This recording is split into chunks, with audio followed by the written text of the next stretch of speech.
Mahlo and welcome to my channel again. We're talking about Enos Nkala. Many of you may not know Enos Nkala unless you are into politics and you follow the Zimbabwean politics, then you might have an idea who this man is. So I've heard about this man while researching about the Gugurahundi genocide. So I am doing a play and it's about the massacre that happened in Zimbabwe in the 1980s, early 1980s. And I was very surprised to discover this person. So Enos, he you're gonna hear a lot about him. So he was addressing a rally and he attacked Zapu and Joshua Ngomo. He says that he was an enemy of Joshua Ngomo and he hated Joshua Ngomo, which is very interesting to me and very surprising, very shocking, because this man was also from the Ndebele tribe. And if you've watched the previous one about Uperis Shiri, you will understand that Uperis Shiri was from the other tribe. He was not from the Ndebele tribe. So it was the Shonas and the Ndebeles, and it was a tribal war, and it was an intense tribal war. More than 20,000 people were killed, women were raped, children were killed, women were sliced open, and this man, Enos Nkala, his people, the Ndebele people, they were the one who were being attacked, and they were called dissidents since its formation, including the Gugurahundi massacre and the assassination of high-profile politicians using car accidents. He blamed the death of ZANU figure or Josiah Ndongogara and Herbert Chidebo and others on Mugabe.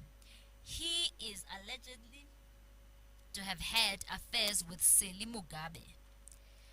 Willowgate scandal. My goodness, this guy.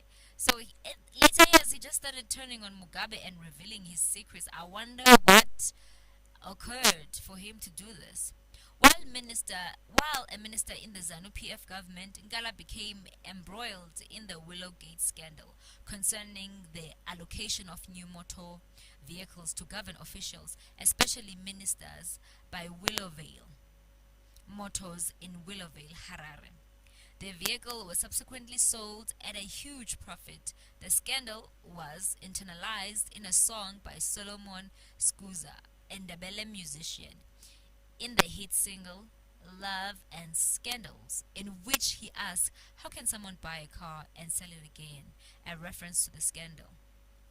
On 21 April 2008, the following the March 2008 presidential election, Nkala urged his colleagues to let President Mugabe retire with dignity. Enos Nkala died on 21 August 2013 at a hospital in Harare after a heart attack. He was 81 years old, so he lived a full life. He lived to be very old, and I can't say the same for the people that suffered during the genocide of Gugurahundi in the 1980s. He cut a lot of people's lives short. The late Nkala denied over the years that he was linked with the 5 Brigade. Are you kidding me? The 5 Brigade was led by Parents Sherry. If you've watched, please go watch the Parents Sherry's biography. He was in that. If he was supporting Mugabe, surely he was supporting the 5 Brigade, because the 5 Brigade were the people that were attacking the women, they were raping the women, they were cutting pregnant women's stomachs open. They were just doing a lot of atrocities, a lot of criminal acts against humanity. So I don't believe them. I don't know about you guys.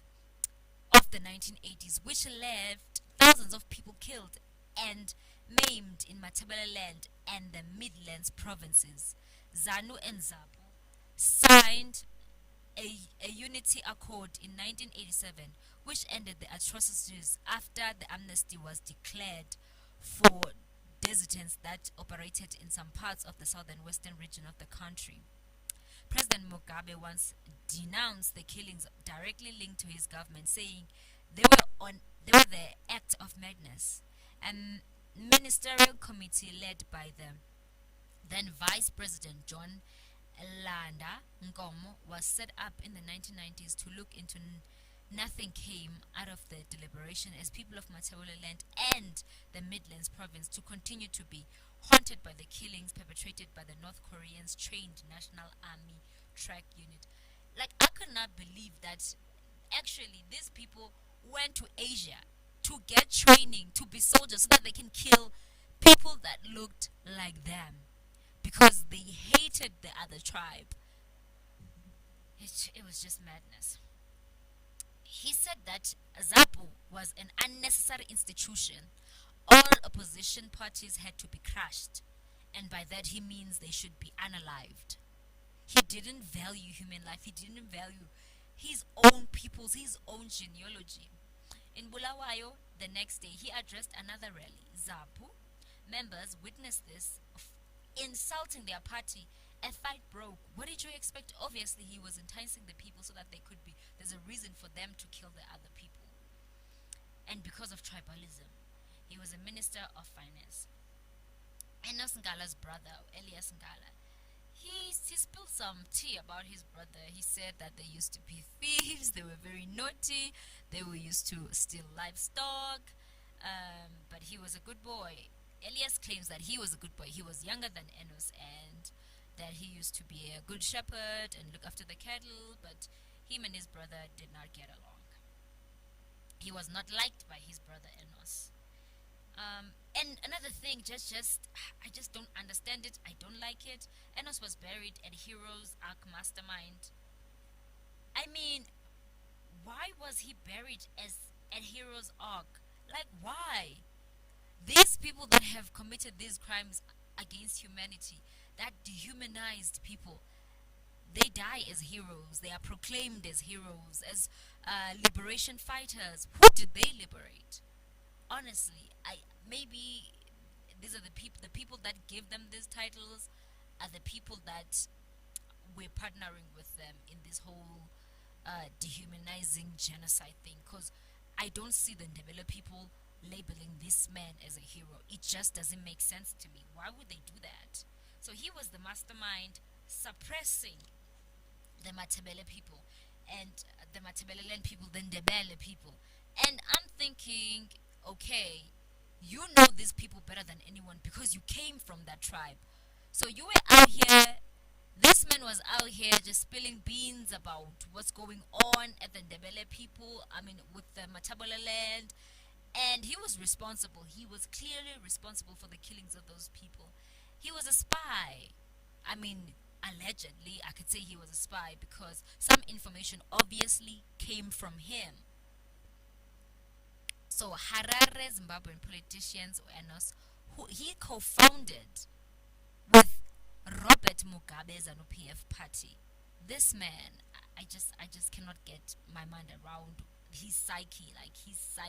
But at the end, he seemed to have changed, right?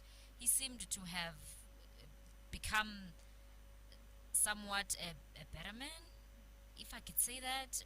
Not a better man, actually, but like someone who seemed to be remorseful about the crimes that he committed against humanity. His property was destroyed after he died. There was someone that was renting his property, and it was totally demolished.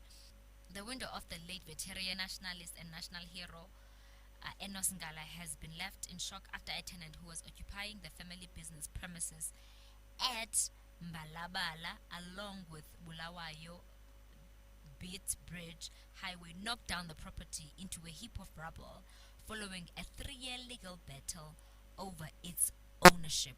So Nkala's widow, his wife, Mrs. Tandi Wenkala, or Nigwebu, the director of Mbalabala Properties, has been entangled in legal battles with Dr. Jimmy Gazi, a prominent medical doctor who has been renting the premises that comprises a service station, restaurant, and ablution facilities since 2006. She said that Dr. Gazi decided to destroy the property that he was now subletting after losing. His wife was just left in shambles, basically. She said that my husband took a loan from the bank and bought Balabala properties, which included the garage along the Bulawayo Bith Bridge Highway in 1989. He then formed a company called Balabala Properties, which was responsible for running the business, and in possession of the title deeds. He then rented out the property for former Zipra combatants who were running a so called operation under the banner of Yesekusile, whose rentals we used to settle in the loan. In 2006, Dr. Gazi approached my husband and requested to use the garage for an agreed period of time in exchange for a Nissan Tesson. So that's what his wife said. And I wish her the best, okay? Like, but these men were not heroes. They led massacres. They were involved in the killing. They were involved in humanizing people.